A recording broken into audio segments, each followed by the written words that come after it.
Hello everyone, it's Shane Kanto, your Wasteland reviewer, and this isn't a review, but it's the next installment in my series on my top 10 directors of all time.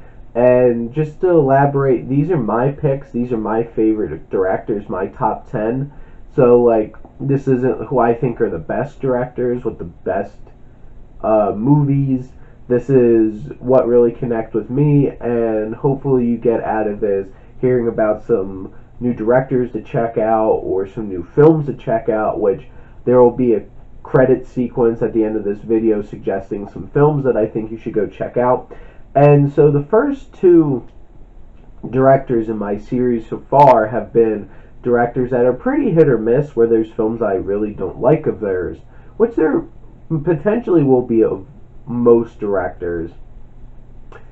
Not the ones towards the top of my list, but I really love them. But this is the first one where it's consistently, I really love almost all of their films. And this director in particular, there's a couple of them I still need to see. I'm not too worried about the ones I haven't seen, because towards the end, this is one of the directors that it's like towards the end of their career, you could tell they were losing it. But luckily this director stopped.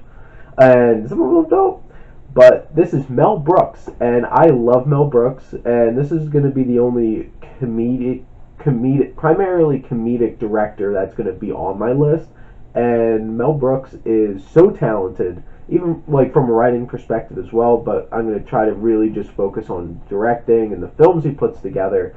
But something that Mel Brooks does so well is really getting the best out of his actors and allowing them to really go in on it. And the thing is, he directs himself a lot, and he really gets the most out of his performances, because there's some kind of manic energy that really inhabits all of his films, because you have a bunch of very talented comedic actors coming together and really bringing it, and he really knows how to get the most out of them. And the thing with his films are, he really knows how to stage things. He really knows how to take big chances when he has to, but also, along with that, hitting some absurdity. And there's a lot of absurdity in his films, and he also knows how to really put in some small details and quick zingers and stuff throughout his films, and really balance all of that. And that's why he's one of the best comedic directors ever, and honestly, actors and writers, and Mel Brooks is just amazing.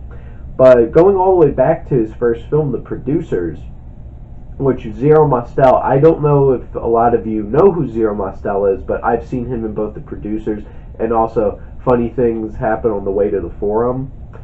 And I watched that in Latin class when I was in high school, and I love him. He was absolutely hilarious. He did such a great job, and between him and Gene Wilder in this, and a really young Gene Wilder at that, and the two of them are so fantastic, so crazy, and just the way, some of the things that are staged. And one thing that I love about Mel Brooks is he never pulls punches. He goes places. They literally make a musical called Springtime for Hitler, and just him being able to go there and really letting it fly, and really allowing his actors to do all that they can to be really funny. And it's just fantastic. Kenneth Mars as this guy who's who is a Nazi who wrote this screenplay, and the hippie guy that winds up playing Hitler's with my Goebbels, baby. And just also, Mel Brooks really knows how to put in a musical number or two into his films, and the song Springtime for Hitler is just fantastic. And the thing is, this is an hour and 25, 30-minute movie, and it's so short and compact, but has so many laughs in it, and so many situations. He really knows how to stage a situation and be how am I going to get the most bang for my laugh out of this? Here it is. How many laughs can I get for this one set piece? And he's able to do that so well and really set that up. And honestly, The Producers is one of his sharpest scripts and films, and it's like right off the bat, this is what he was able to do.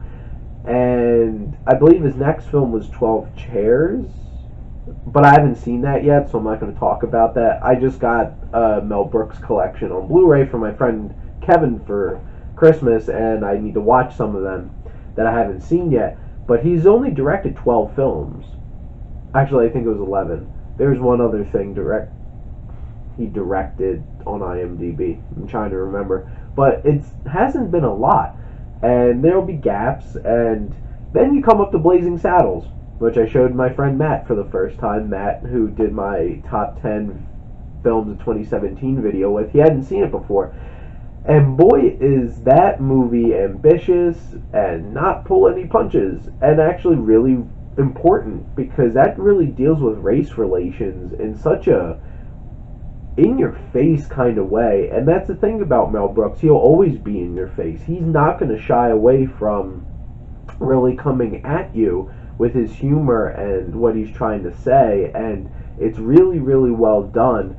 And Cleavon Little is hilarious, and Gene Wilder is absolutely hilarious, and probably one of Mel Brooks' greatest muses, because Gene Wilder so effortlessly, like, in The Producer, he's very manic, and he's always like, ah! But with Blazing Saddles, and another film we'll talk about in a little bit, he's so put together and just really owns what he's trying to do on screen, and Mel Brooks really gets that out of him. But my personal favorite, Harvey Korman. Oh my God. Hedley Lamar. And just, he's so hilarious in this film. Honestly, he's one of my favorite antagonists in any movie.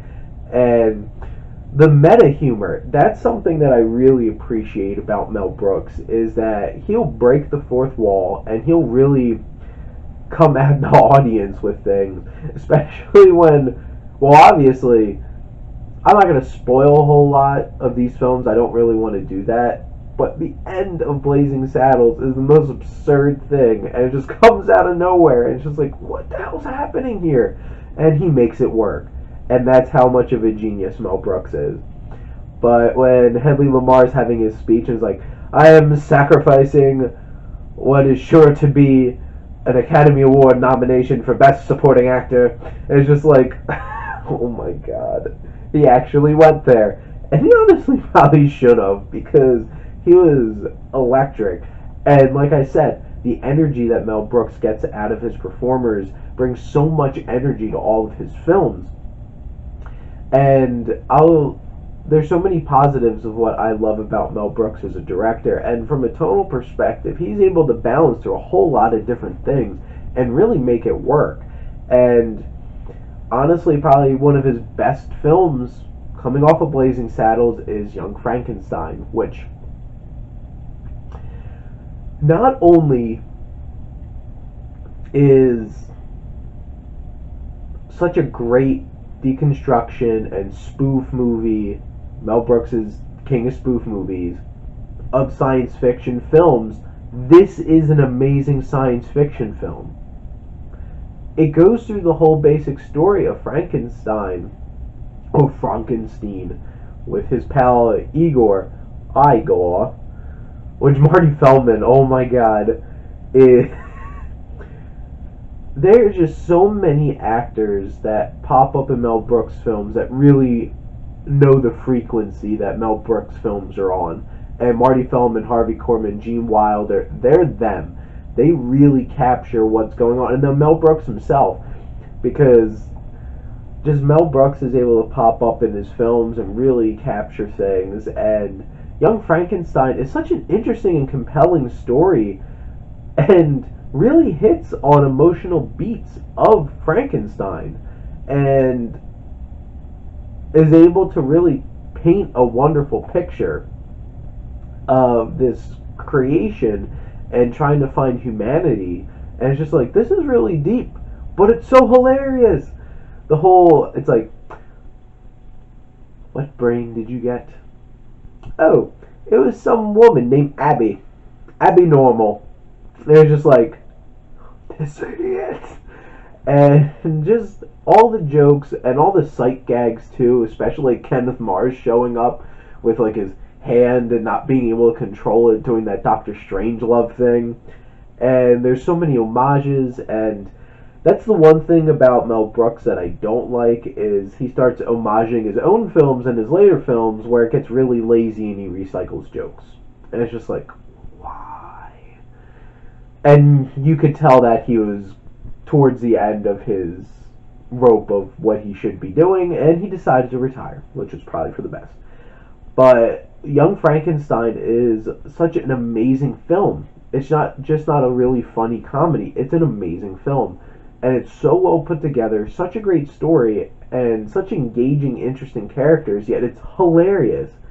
And then you have film like Silent Movie, which was a lot of fun, and Dom DeLuise, another one of Mel Brooks' muses, along with Mari Feldman and Mel Brooks himself, trying to put this silent film together, and the ridiculous amount of people that they get into this film, utilizing the silent film kind of that whole entire shtick of like, this is a silent movie.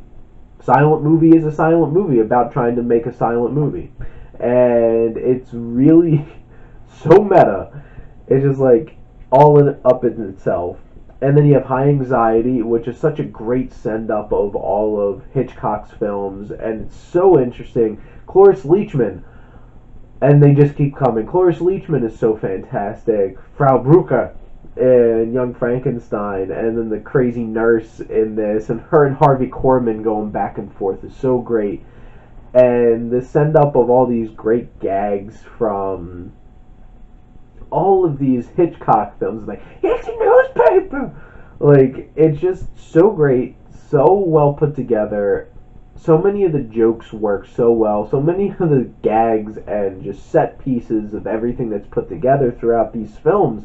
Mel Brooks is able to just capture that manic, meta, slapstick, crazy, out there kind of humor.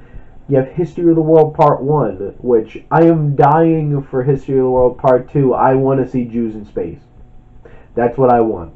And I want, like, Star Wars level special effects with giant stars of David shooting around, like, because that's the sequel we never got.